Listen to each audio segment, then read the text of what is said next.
Aleluia. A paz do Senhor, irmãos. Amém? Abra sua Bíblia comigo na segunda carta de Paulo a Timóteo.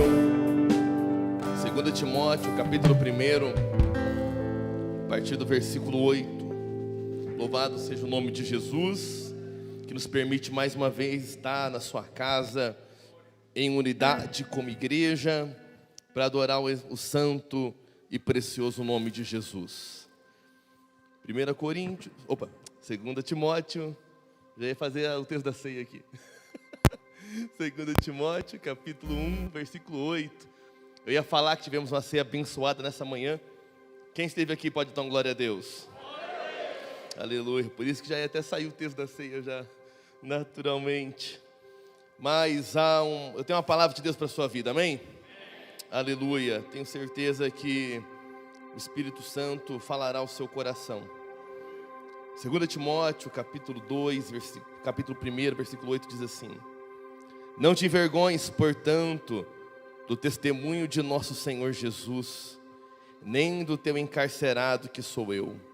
Pelo contrário, participa comigo dos sofrimentos a favor do Evangelho, segundo o poder de Deus, que nos salvou e nos chamou com santa vocação, não segundo as vossas obras, mas conforme a sua própria determinação, e graça que nos foi dada em Cristo Jesus, antes dos tempos eternos, e manifestada agora pelo aparecimento de nosso Salvador, Cristo Jesus, o qual não só destruiu a morte, como trouxe à luz a vida e a imortalidade mediante o Evangelho. Vamos ler isso de novo? Meu Deus.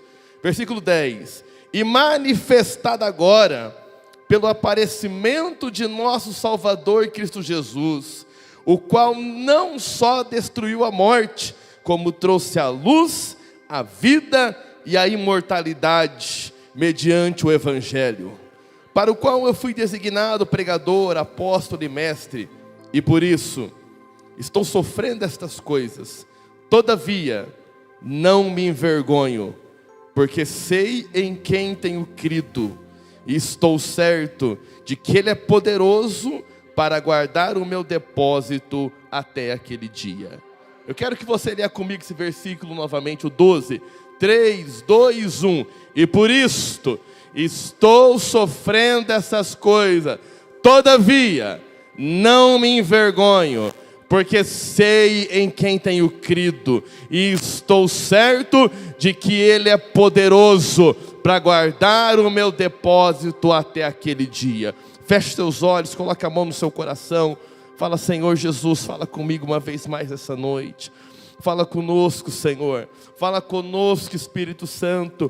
O Teu Evangelho é o poder para a salvação, aleluia. Meu Deus, ó Pai, nós estamos aqui reunidos uma vez mais em Teu nome.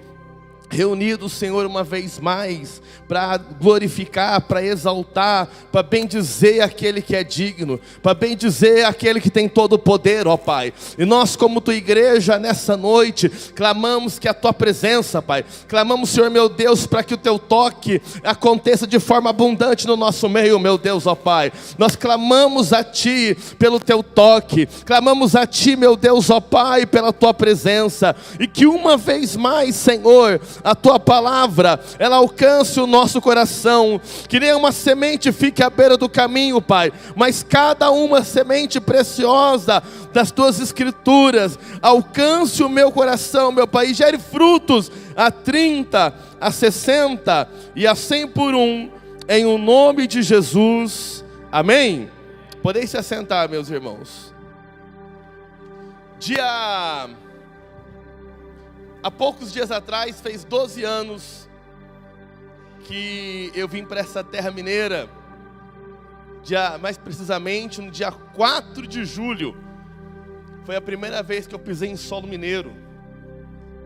E aí 4 mais 7, 11. Então no dia 10, provavelmente foi um domingo, há 12 anos atrás.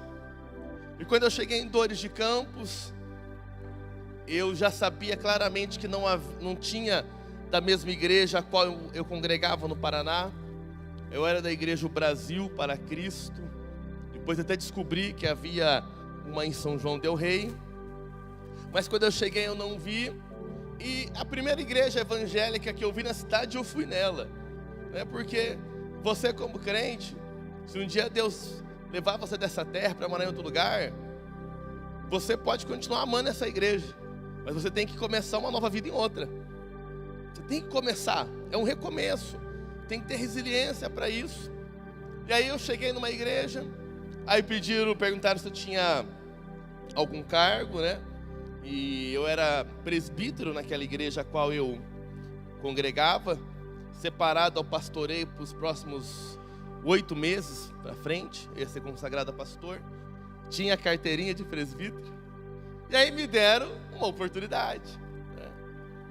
E aí ao usar aquela oportunidade, eu não esqueço, a primeira palavra que eu li em solo mineiro foi Romanos 1,16. Coloca para mim, Nicole. Romanos 1,16 é uma palavra viva demais. Diz assim, porque não me envergonho do evangelho, porque é o poder de Deus para a salvação de todo aquele que crê, primeiro do judeu e também do grego. E eu quero chamar sua atenção inicialmente para essa primeira expressão: eu não me envergonho do evangelho. Por mais que é uma expressão muito natural de um crente dizer, talvez em situações da sua vida você já se constrangeu em se assumir como um cristão, em se assumir como um protestante, até porque protestante é aquele que protesta. Olha que legal isso. Falamos um pouquinho nessa manhã sobre não deixar, o secularismo entrar dentro da igreja, e uma das coisas que vai nos ajudar nisso é a nossa identidade de protestante, aqueles que vão continuar protestando contra toda forma de pecado. E eu não me envergonho do evangelho, porque o evangelho é o poder de Deus. Quantos creem nisso? Que o evangelho é o poder de Deus? O evangelho é o poder de Deus, irmãos.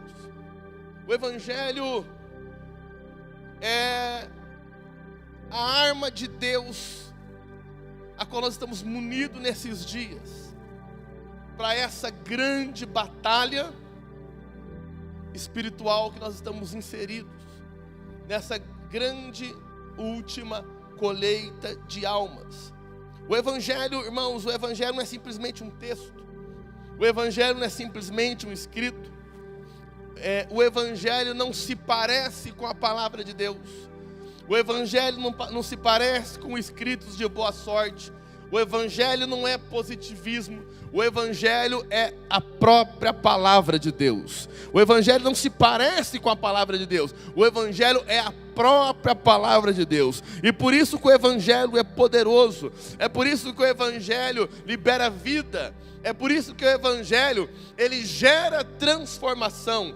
Eu quero te dizer, quanto mais você se inserir no evangelho, mais o evangelho vai provocar uma avalanche dentro de você de transformação. Porque não é só um texto, é o poder de Deus aqui nessas palavras.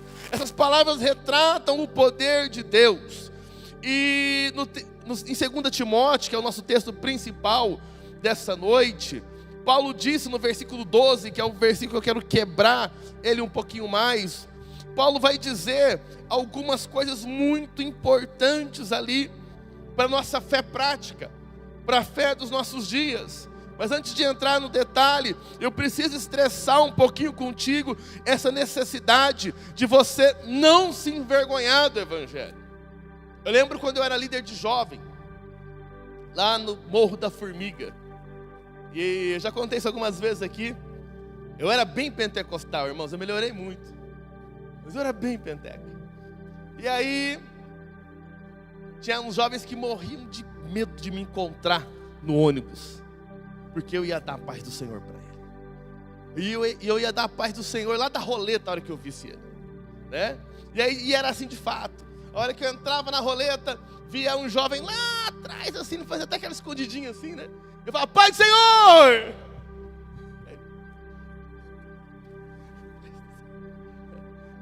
Eu nunca me envergonhei do Evangelho. Mas há um desafio para nós, que é não gerar vergonha no Evangelho.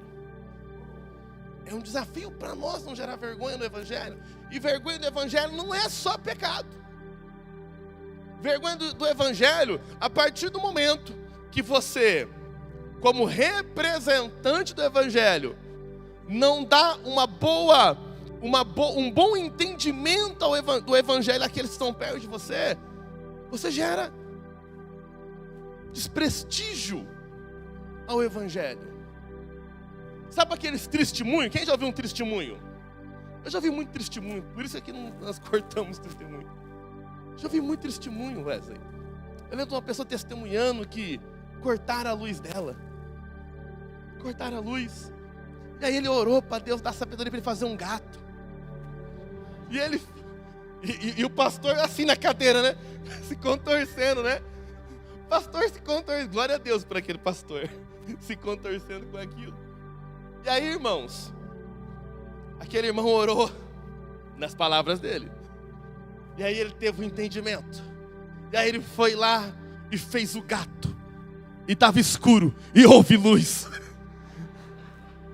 E aí um monte de crente deu glória a Deus, aleluia. O pastor levantou e ripou todo mundo, né? Ripou o testemunheiro, ripou o povo que deu aleluia.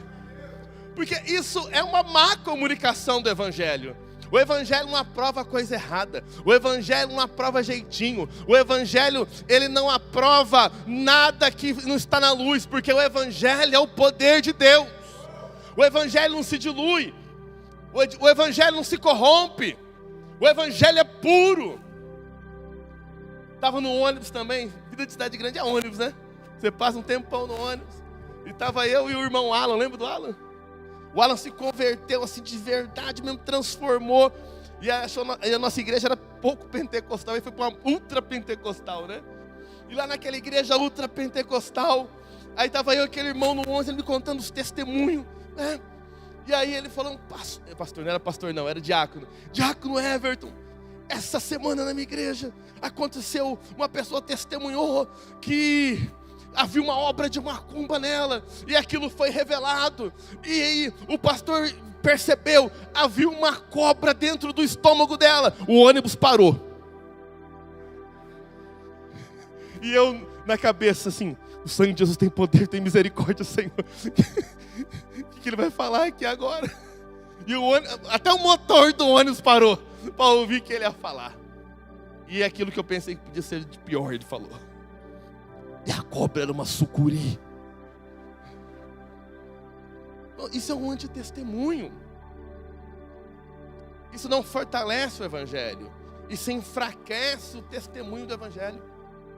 Isso enfraquece a beleza do Evangelho. Então, eu e você precisamos ser defensores da beleza e da verdade do Evangelho. Precisamos ser defensores das Escrituras. E para isso, nós não devemos nos envergonhar do Evangelho, mas devemos ter clareza de como é o Evangelho. Devemos ter clareza, porque Paulo diz em 1 Coríntios, coloca aí, 1 Coríntios, capítulo 1, versículo 20, que para muitos o Evangelho é uma loucura. E é uma loucura mesmo, irmãos. O Evangelho é uma loucura. Como é que você explica para alguém que não tem o Espírito Santo, que o Filho de Deus estava sentado no céu, do lado de Deus, e ele se despe da sua glória? E aí, tenta imaginar a cena comigo. Imagina ele levantando do trono, tirando a coroa, tirando o cinturão de ouro. Imagina eles olhando para a terra e falando assim, ó, é aquela jovem ali, Maria. Ele olhando para o Pai, para o Espírito Santo, Pai, já volta. O Espírito Santo, estou indo preparar caminho. Aquele Deus Filho, poderoso, gigantesco, é resumido ao embrião. e levado até o útero de Maria. Como é que você explica um negócio desse? Que ele, sendo Deus, não teve por usurpação ser igual a Deus. Antes ele aniquila a sua forma divina e se faz em figura humana.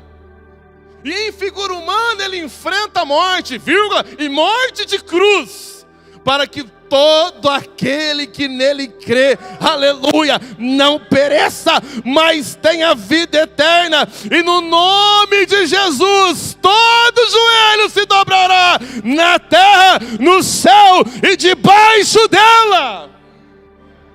Como é que você explica isso para alguém? Como é que você explica que o homem suou sangue no Getsemane? É loucura. Como é que você explica que na crucificação nenhum dos seus ossos foi quebrado? Como é que você explica sem ter a selfie? Porque nós não temos uma selfie para ver. Que na manhã do domingo as mulheres estavam indo preparar o corpo dele.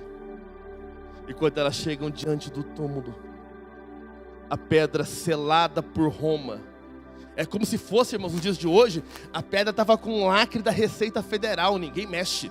Ela vinha um selo de Roma naquela pedra. Ninguém ia ter coragem de mexer nela. Ou melhor, nenhuma autoridade humana ia ter coragem de mexer nela. Mas nenhuma autoridade existe do céu, ela não viesse, aleluia. E aí chegam que tem mais autoridade. Os anjos, eu creio que foi os anjos, eu não creio que foi Jesus. Eu creio que foi os anjos. Os anjos rolam a pedra, porque agora ele sai dali em poder, honra, glória, autoridade, aleluia. E as mulheres chegam ali, a hora que elas vão assustar os anjos, ei, não se assuste, lembra do que ele disse? Ele não está mais aqui, ele já ressuscitou, como havia dito. Isso é loucura! Mas no versículo 23, 24, 23, vamos ver se é 23, vai dizer: mas nós pregamos o Cristo crucificado, escândalo para os judeus, loucura para os gentios, mas para os que foram chamados, tanto judeus como gregos, pregamos o poder de Deus e sabedoria de Deus. É loucura para quem não entende, mas para nós é simplesmente o poder de Deus. O poder, como diz ali em 2 Timóteo 1, creio que no 10, que tornou inoperante a morte. Isso é muito forte, irmão. Ele torna a morte inoperante. Eu, na minha cabeça de pregador, eu penso que depois do Tetelestai, eu sou meio doido, mas eu me dou o direito de imaginar. E aí, a morte vai pegar o livro, né? Vamos ver os pecados desse cidadão aí. Aí pega a primeira folha, está em branco. Pega a segunda, está em branco. Pega a terceira, está em branco. Pega a quarta, está em branco. Não tem. E aí o que acontece? Não há habilitação para ele ficar morto. Porque o salário do pecado é a morte. Mas ele foi todo sem pecado. Todo sem pecado. Não tinha habilitação para ele ficar naquela tumba. Não tinha. E os anjos não vão lá. Vão buscar ele. Por quê? Porque ele foi perfeito. Ele se guardou até o fim. Ele se guardou perfeito. Aleluia. Pela tua vida, pela minha vida. Aleluia. Ele deixa a glória dele e vive a vida perfeita por você. E aí eu entendo porque que Paulo fala assim: o amor dele me constrange. O amor dele me constrange. Como é que eu vou ter vergonha do evangelho desse? Como é que eu vou ter vergonha de um Deus tão poderoso que torna inoperante a morte e traz a luz, a vida e a imortalidade? Aleluia. Quem já assistiu The Chosen aqui vai lembrar do Nicodemos. Quem já assistiu? Muito bem, você não assistiu, depois fica a dica. Quem que é o Nicodemos? O Nicodemos é um cara que admira Jesus. O coração dele está queimando por Jesus. É legal o que a série desenha assim. Tem um momento de preciso de dinheiro para o ministério. Aí tem uma trouxinha de ouro aqui, de moeda. E o Nicodemos como se estivesse atrás da parede, assim com o coração apertado. E aí aquele personagem, isso não é Bíblia, isso é uma história. Mas ajuda, contribui com a nossa fé. Jesus pega aquela oferta, fala, se você tivesse coragem de vir. Aquilo Nicodemos vai se encolhendo, ele vai se retorcendo, ele vai se moendo. Irmãos, e eu acredito que foi algo muito perto disso, porque depois que ele tem aquela palavra de Jesus, se você, Nicodemo, não nascer de novo, você não vai entrar no reino. Aquele homem, ele passa a seguir a Jesus, tão quanto no dia da cruz está lá ele com José de Arimateia, descendo o corpo de Jesus. Os 12 tinham sumido, mas estava lá Nicodemo, José de Arimateia, descendo o corpo dele daquele madeiro. Só que ele não conseguiu vencer o sistema. Ele não conseguiu vencer a religiosidade, as expectativas familiares. Ele não conseguiu vencer a vergonha de largar aquele status que ele tinha e seguir Jesus. É muito importante que nós não tenhamos vergonha do Evangelho. Ainda que um monte de gente faça besteira, toda essa besteira que você vê não é o Evangelho. Há um Evangelho do reino puro. Há um Evangelho do reino verdadeiro.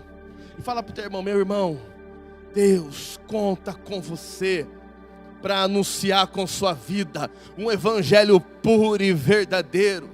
E se você ama Jesus, você vai anunciar, porque ele fala, e quando o Evangelho, esse Evangelho do reino, ele for pregado em toda a terra, então o fim virá, então ele voltará. Então quero te dizer que nós temos, aleluia, uma influência no antecipar, ou no deixar para mais tarde a volta de Jesus, a partir do momento que eu me envergonho, e não expresso o Evangelho. Irmãos, o Evangelho é a coisa mais linda que pode acontecer com o homem.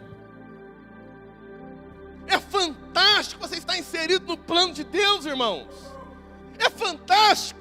Eu fui a Três Corações essa semana, e aí eu cheguei lá tem uma segurança terceirizada. Aquele pessoal de colete, de arma, tudo sério, né? Igual guarda de banco, tudo fortinho, aquela coisa toda, não sorri pra gente, cara séria, né?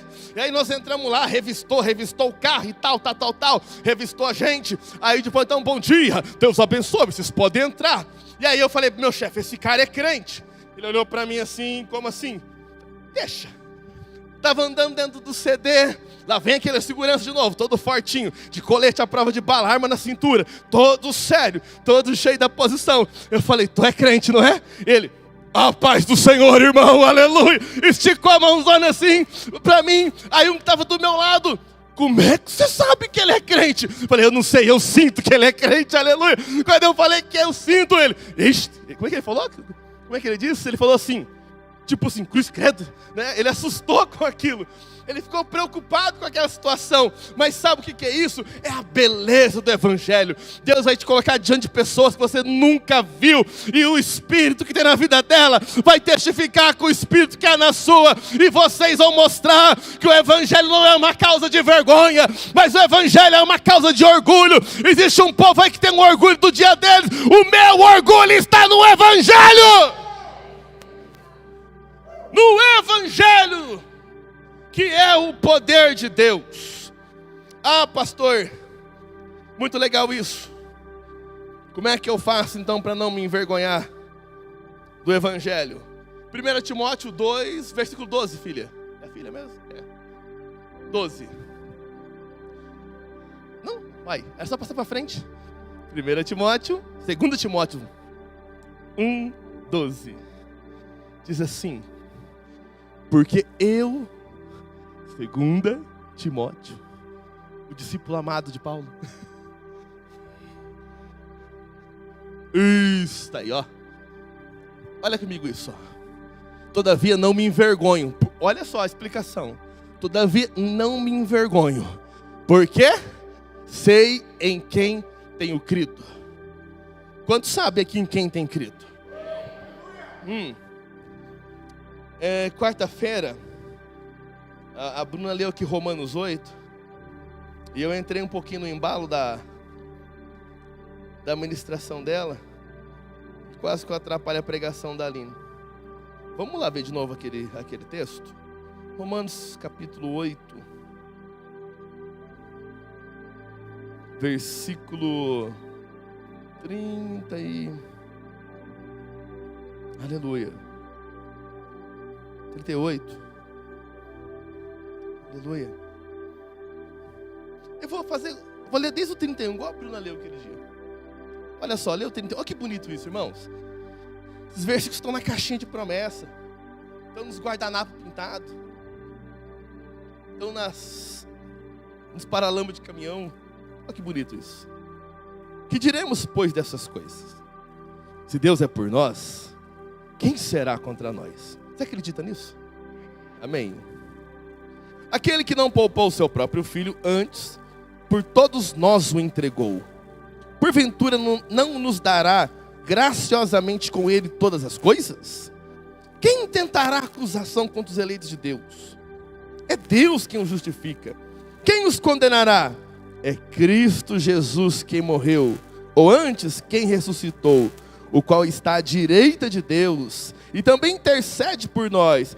Quem nos separará do amor de Cristo? Será tribulação, angústia, perseguição ou fome, nudez ou perigo, ou espada? Como está escrito, por amor de ti somos entregues à morte todo dia. Fomos considerados como ovelhas para o matadouro. Em todas estas coisas, porém, somos mais que vencedores por meio daquele que nos amou. Porque estou bem certo. Tá, pode falar.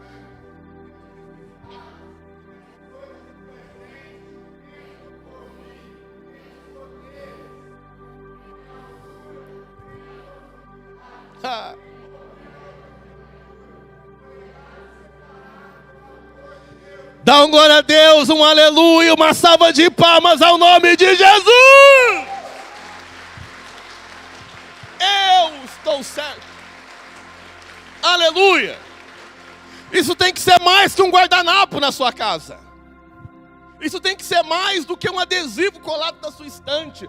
Volta no 38. Porém, isso vai se ativar na sua vida, 38, à medida de você estar certo. Olha lá, porque eu estou bem certo. Fala para o teu irmão, é necessário uma convicção, uma certeza.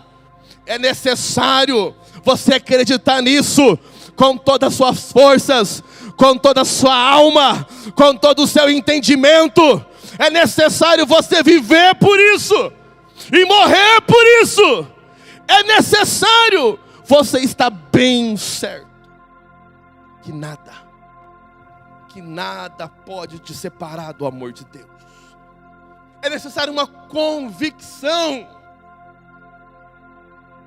É necessário uma certeza interior para que você consiga viver a plenitude do que a Escritura tem para você.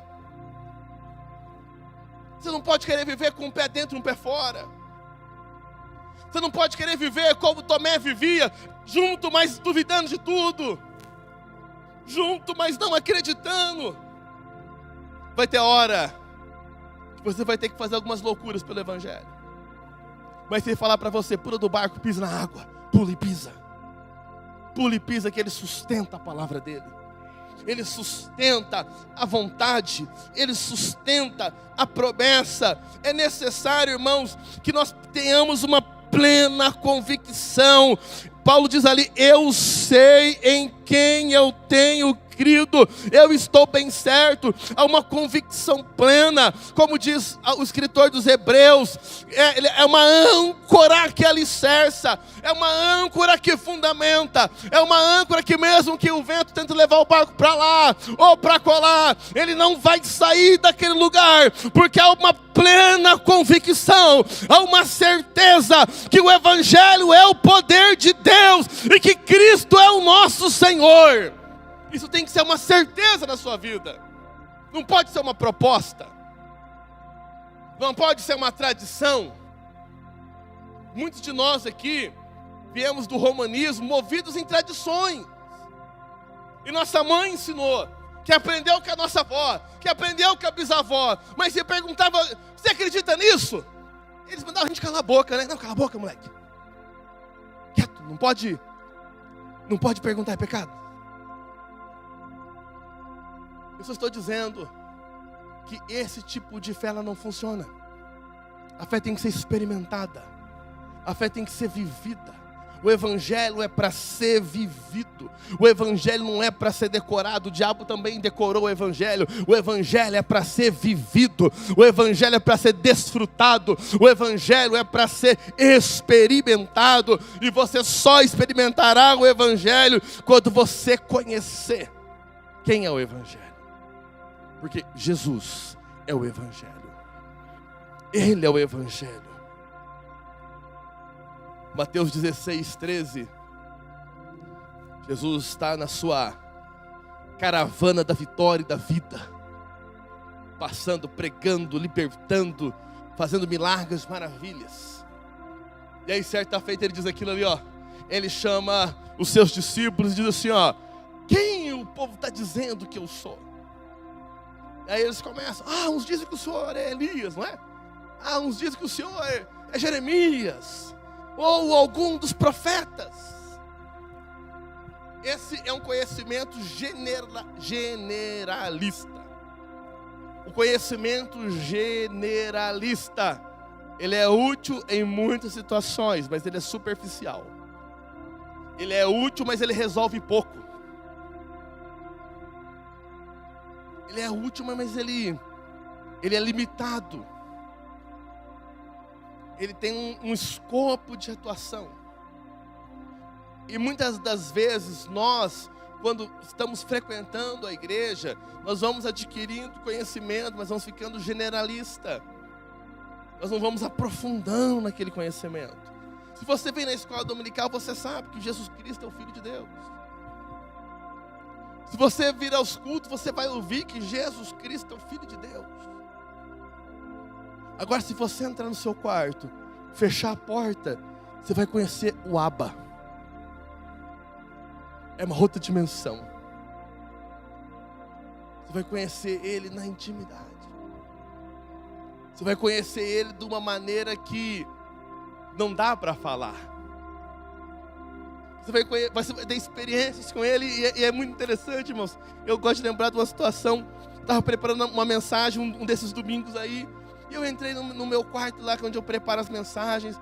E entrei como ali um mestre, né? E fiquei ali, lendo as escrituras, pegando referências, tal, né? Eu sou meio metódico com meus esboços, né? Então foi aqui bonitinho, ó, destaco, né? Faço de outras cores, sou bem metódico com isso, sabe? E aí, ok, estava fazendo que o crente, ele faz até quando ele não sente, ele tem um propósito. Ok, saí do quartinho, fui tomar uma água. Quando eu voltei naquele quartinho, irmãos, não deu para escrever mais nada. Estava ali uma presença poderosa, irmãos. Aquele mesmo quartinho que eu acabei de sair, fui tomar uma água. Acho que ele esperou, você precisa tomar uma aguinha que você não vai aguentar o que está por vir. Aleluia. Fui lá, tomei uma água, irmão. Mas foi uma glória naquele quarto. Foi uma presença poderosa. E aí, quando chega a presença, irmãos, eu aprendi uma coisa. Quanto mais da presença, menos eu falo.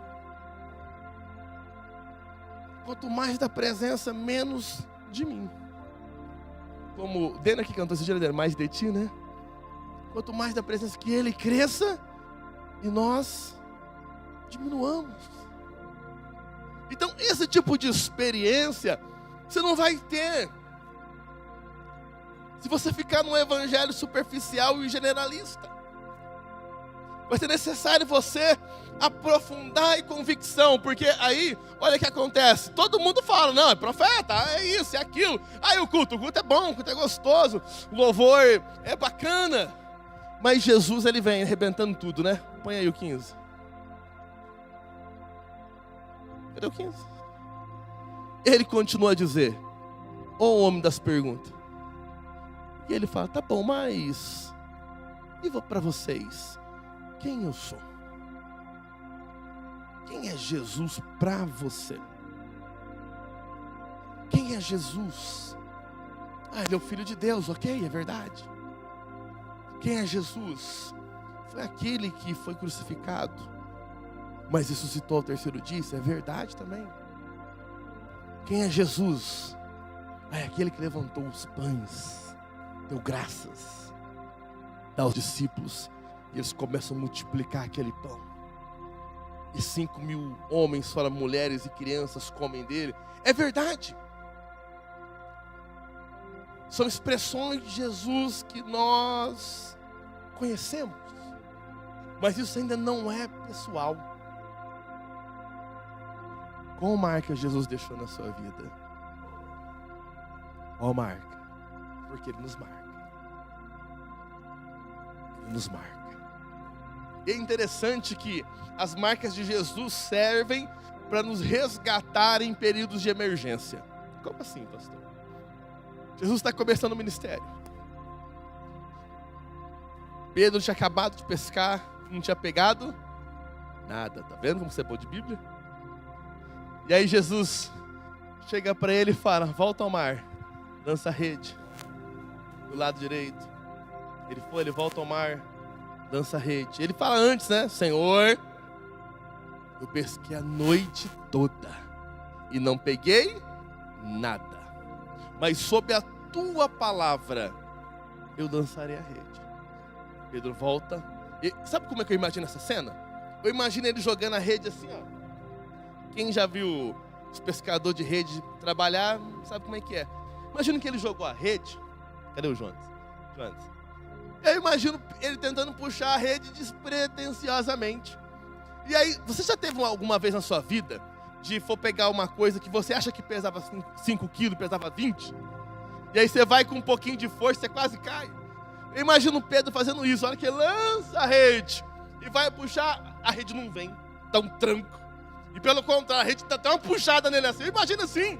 E ele grita: venham me ajudar, porque a Bíblia diz que o barco quase ia a pique. Quando ele chegou à praia, daquela pesca tremenda e maravilhosa, Pedro já larga tudo e vai seguir Jesus. Então para mim aquilo foi uma marca. Jesus marcou ele. No final do Evangelho de João, os discípulos estão chateados, tristes. E aí Pedro, o líder, fala: eu vou pescar. Eles falam: vão também. Vai todo mundo atrás pescar. E aquilo não era mais o propósito para eles, que agora eles não eram mais pescadores de peixes, eles eram chamados a ser pescadores de homens. E eles foram pescar. E a Bíblia fala que eles não pegaram nada. Aí aparece um homem na praia e fala: lança a rede do outro lado. Na hora que eles lançam a rede se enche com 153 grandes peixes. E alguém grita lá do barco: é Jesus! Pedro pula. Estava nu, olha que Pedro doido. Eu estava doido já, irmãos. Mas a marca serve como um resgate, um ponto de reencontro, uma experiência que traz um reencontro. Pedro responde aquela pergunta: quem vocês dizem que eu sou? Pedro fala: tu és o Cristo, o Filho do Deus vivo. Era uma resposta espiritual. Naquele tempo a Nívia não tinha o hino. Naquele tempo a Bruna não tinha ministrado aqui na igreja o Averidiano essa canção. Isso não tinha sido revelado por ninguém. Então quando Jesus fala: Pedro, não foi carne nem sangue que te revelou isso, mas foi meu Pai. Então quando você busca conhecer quem é Jesus, está certo de quem Ele é, você vai conseguir de fato confiar no que Ele tem para a sua vida. Você vai de fato conseguir ter expectativa no Evangelho. Não somente expectativas naturais, mas expectativas sobrenaturais. Quando você sabe em quem você tem crido, João 10,14 diz assim, Jesus dizendo: eu sou o bom pastor, eu conheço as minhas ovelhas, elas conhecem a minha voz. Então você passa a ser um homem, a ser uma mulher orientado pelas palavras do Senhor, orientado pelas Escrituras, orientado pela verdade. E eu sei que eu tenho crido, isso vai ser ativado na sua vida com um crescimento de fé. Quanto mais você crescer em fé, mais você vai ter convicção de quem é Jesus, mais você vai ter expectativa no que Ele pode fazer, mais você vai ter expectativa, porque, mantém lá para mim por favor de novo, 2 Timóteo 1:12, quando eu sei quem Ele é, porque eu sei em quem eu tenho crido, por isso eu estou certo de que Ele é poderoso. Quem sabe quem é Jesus, sabe que Ele é poderoso. Quem sabe quem é Jesus, sabe que pode esperar tudo dEle. Pode esperar tudo dEle em acordo com as Escrituras. Por quê? Ele é fiel. Ele é fiel. E ainda que você seja infiel, a Bíblia diz que Ele permanece fiel, pois Ele não pode negar a si mesmo. Irmãos, eu gosto muito de falar sobre aliança. Eu não postei, eu fiquei até triste não ter postado ontem o Shabbat Shalom Berit. Eu gosto muito disso. E quando você pensa num texto desse, põe aí, Nicole, está pertinho esse texto, é 2 Timóteo 2,13, vê se é esse. Isso. Se somos infiéis, Ele permanece fiel, pois de maneira nenhuma pode negar a si mesmo. Isso é um princípio da aliança. Olha que interessante isso, irmãos. Deus usa uma coisa da vida do homem para ajudar o homem a compreender o relacionamento. Porque num relacionamento, numa aliança, as pessoas vão trocar coisas em comuns, vão fazer votos, vão fazer promessas uns para os outros, vão usufruir de coisas uns dos outros. Se for um casal, vão usufruir dos bens. Se for uma sociedade, vão trocar experiências, dinheiro, vão juntar uma visão, um sonho. Mas uma aliança é um processo de troca. Uma aliança é um processo de confiança e de troca. E aí Deus propõe uma aliança conosco.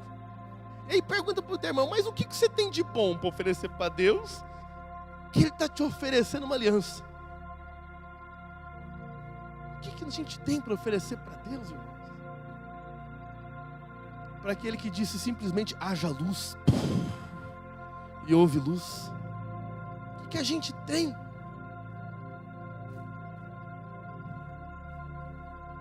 Mas ainda assim, Ele é fiel. Ele é fiel e ainda que eu não permaneça, Ele permanece.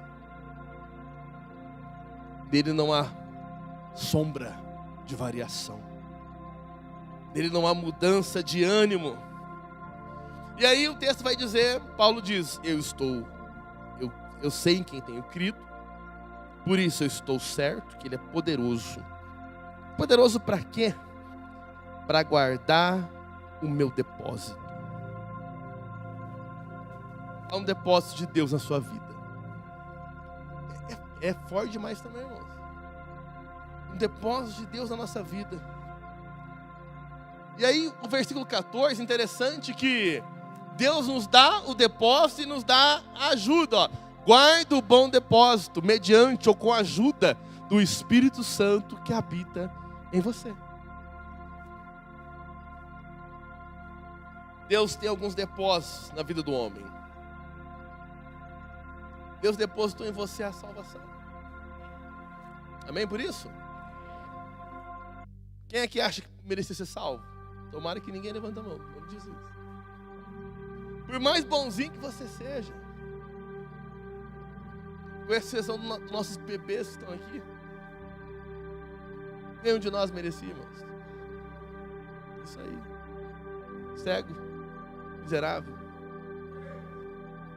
falido, corrompido, violadores da aliança, desrespeitosos de pai e mãe, irreconciliáveis.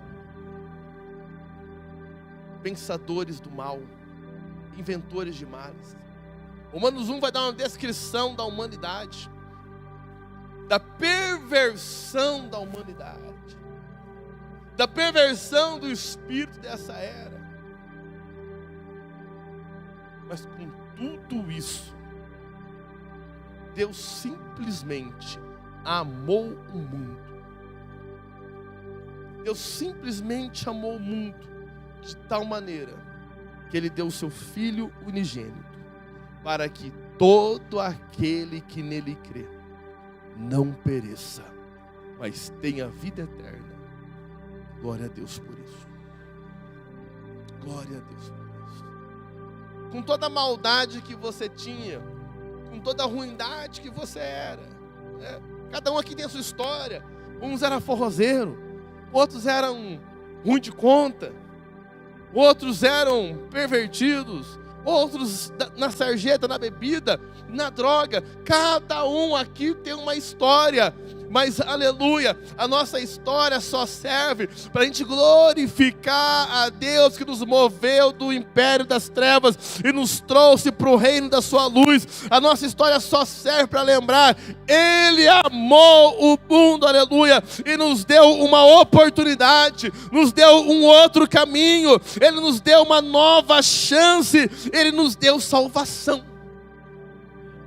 Ele permitiu que a salvação chegasse até nós.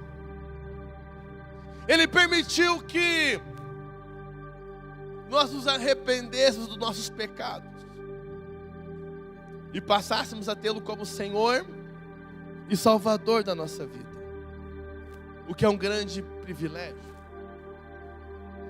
Há um depósito na sua vida, irmãos. O Espírito Santo mora em você. O Espírito Santo habita na sua vida. 2 Coríntios 4:7 tem ali uma expressão muito... Nós pentecostais gostamos bem dela, gostamos bastante dela. Temos, porém, esse tesouro em vasos de barro. E daí que vem, tu é vaso, você é vaso. Quantos vasos temos aqui? Aleluia! E é muito importante, vaso, que você não esteja furado. É muito importante, vaso, que você consiga reter a excelência do poder que é colocado dentro de você. É importante, vaso, que você esteja em boas condições, que Efésios 5:18 vai dizer: não vos embriagueis com o vinho em que há contenda, mas enchei-vos, enchei-vos. Esse enchei-vos ali é um ato contínuo. O que o texto está dizendo para você é: hoje é domingo à noite, alguns aqui daqui a pouquinho vão comer um cachorro quente, outros vão tomar um caldo, outros vão embora comer biscoito. Eu não sei o que você vai fazer, se você vai dormir, mas ainda assim, enquanto você estiver indo, vá se enchendo do Espírito Santo. Aonde você estiver, vai se enchendo do Espírito Santo. Amanhã de manhã você vai trabalhar, vai para a escola, vai viajar, não sei para onde você vai, mas continua indo, se enchendo do Espírito Santo, se enchendo do Espírito Santo constantemente. Ato contínuo, ato ininterrupto. E aí, Paulo disse ali para Timóteo: Timóteo, há um bom tesouro na sua vida. E o Espírito Santo vai te ajudar a guardar isso.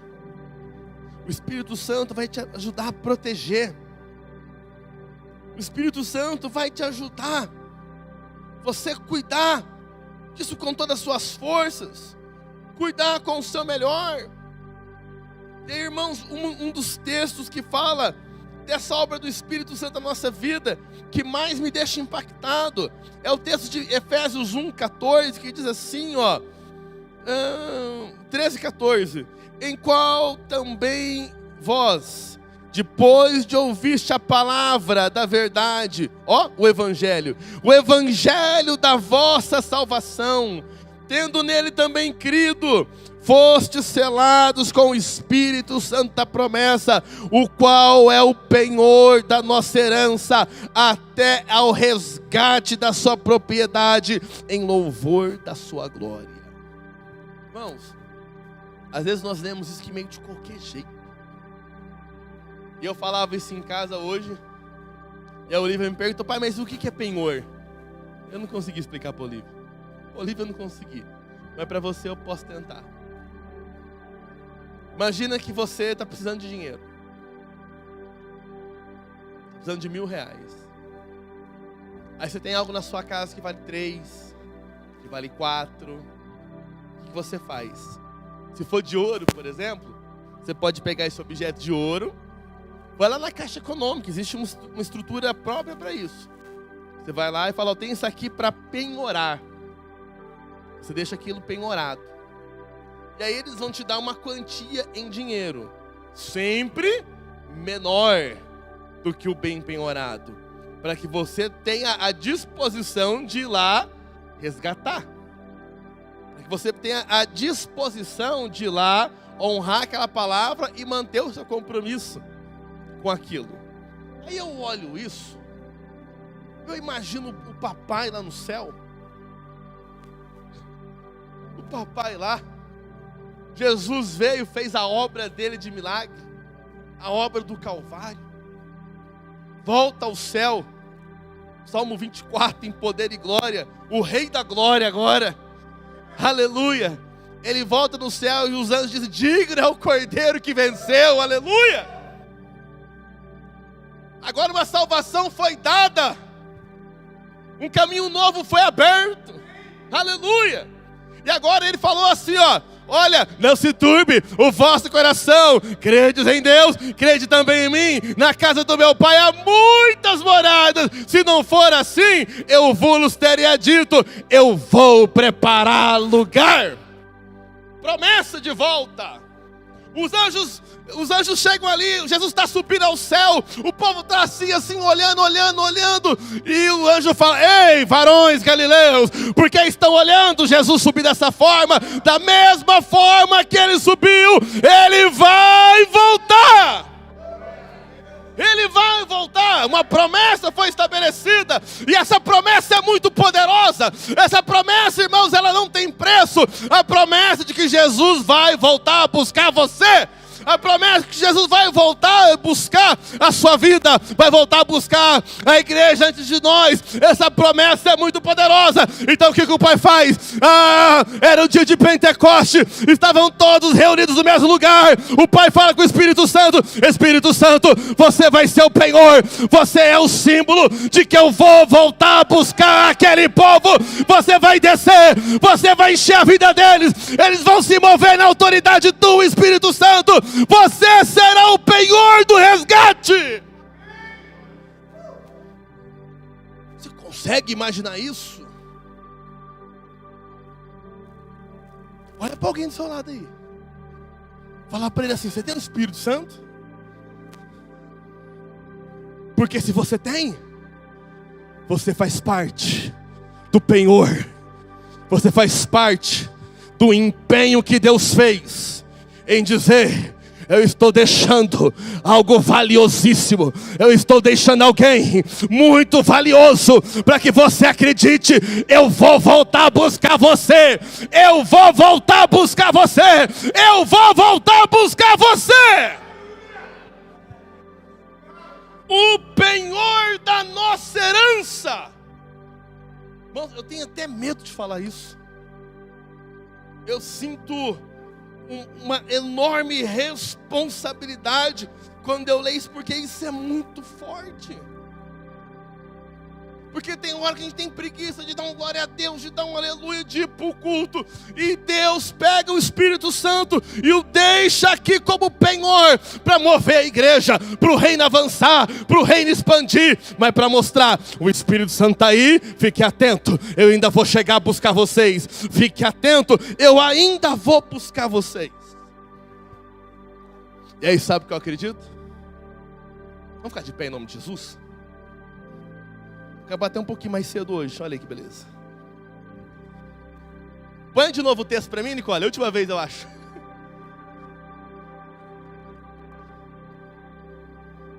Esqueceu? 1 Timóteo, 2 Timóteo, capítulo 1, versículo 12. Olha, vamos lá de novo, hein?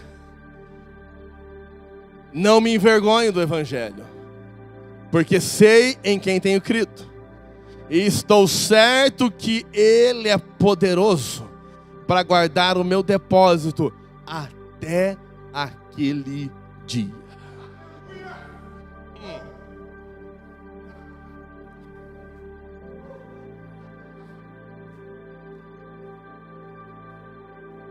Você está grato por isso?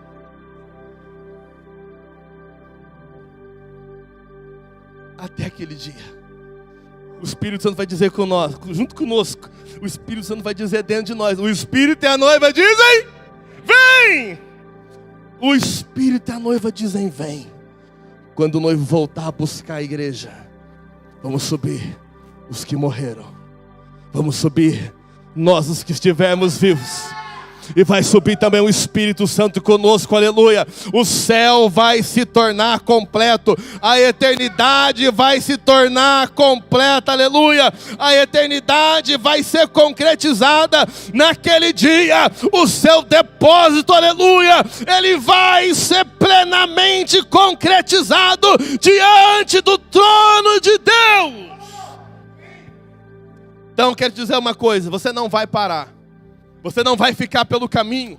Você não vai ficar prostrado. Você não vai ficar, aleluia, no grande dia. Porque há um penhor dentro de você. Há um depósito da sua vida, aleluia. Satanás se levanta. Ele se enfurece. Ele vai continuar se levantando. Vai continuar enfurecido.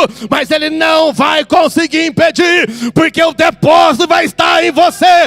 O depósito vai permanecer. Até quando? Até o dia que o céu se abrir e ele voltar. Até aquele dia. Oh Deus, feche seus olhos. Eu queria te convidar a agradecer a Deus por isso. Eu queria te convidar a abrir os seus lábios. Abra os seus lábios. Abra os seus lábios. Agradeça a Deus por isso. Agradeça. Paulo ainda escreve a Timóteo: desde agora a coroa da justiça, ela me está reservada, a qual o Senhor, o justo juiz, ele vai me dar naquele dia, e não somente a mim, mas a todos que amarem a sua vinda. Pai, em nome de Jesus, eis aqui os teus filhos. Eis aqui, Senhor, os homens e mulheres que há um depósito na vida deles. Há um depósito guardado em você. Há um depósito que às vezes a enfermidade quer fazer você não crer nele. Às vezes as dificuldades financeiras querem fazer você perder a crença no depósito. Às vezes os levantes na vida material, na vida financeira, querem fazer você deixar de crer no depósito. Mas eu quero reafirmar nessa noite o Evangelho, o poder de Deus, aleluia. O Evangelho a qual você não tem vergonha, que você tem crido em Jesus de Nazaré. Eu quero te lembrar, Ele é poderoso, aleluia, para guardar o seu depósito. O Espírito Santo da promessa, aleluia, Ele se move dentro da tua vida e Ele vai ajudar você a guardar o depósito. Em nome de Jesus, ó Pai, todos os inimigos da nossa fé que têm se levantado para tentar roubar a coragem, para tentar roubar o ânimo, para tentar roubar a fé, que eles sejam repreendidos em nome de Jesus, que eles sejam repreendidos em nome do Senhor Jesus, ó Pai. Que o teu Espírito Santo toque, meu Pai, que o teu Espírito Santo fale no coração desse homem, fale no coração dessa mulher. Eu estou guardando o depósito em você, eu estou guardando o depósito na tua vida, eu estou guardando o depósito no seu coração, em nome de Jesus, ó Pai. Em nome de Jesus, toda a incredulidade que ela caia por terra, o espírito do medo que ele caia por terra, o espírito da depressão que ele caia por terra, toda forma de acusação que ela caia por terra, e que teu Espírito Santo, ele reine em poder, ele reine em glória, ele reine em autoridade, hoje que o Teu Espírito Santo, meu Pai, ative a mente desse homem, ative a mente desta mulher, ó Deus, ó Pai, para que ele perceba, para que ela perceba, você não está sozinho, o Espírito Santo está na tua vida. Ei, você não está sozinho, o Espírito Santo está na tua vida, Ele está com você, Ele está em você, aleluia, o poder de Deus, Ele está na tua vida. Em nome de Jesus, ó Deus, ó Pai, aumenta a nossa fé, Senhor, para que possamos desfrutar, para que possamos viver, para que possamos, meu Deus, ó Pai, ter os nossos olhos do coração abertos, ter o nosso entendimento liberto, para que haja em nós uma firme convicção da Tua filiação, ó Pai, da Sua paternidade sobre a nossa vida, que haja uma convicção plena, que eu não seja mais escravo do medo, mas que eu tenha certeza, Pai, que o Senhor reina sobre a minha vida, que o Senhor reina, que o Senhor tem o governo, e que eu possa aguardar em Ti. Assim oramos como igreja, e Te agradecemos, em o nome de Jesus. Amém, amém e amém. Glórias a Deus por isso. Não se envergonhe. Não se envergonhe do Evangelho, mas creia. Tenha convicção. Tenha uma âncora na sua alma. Espere nele. Confia nele. E o mais Ele vai fazer. O mais Ele fará. Espera com paciência no Senhor. Confia a Ele os teus passos.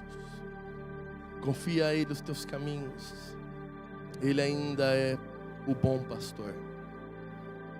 Ele ainda é o caminho. É a verdade. É a vida.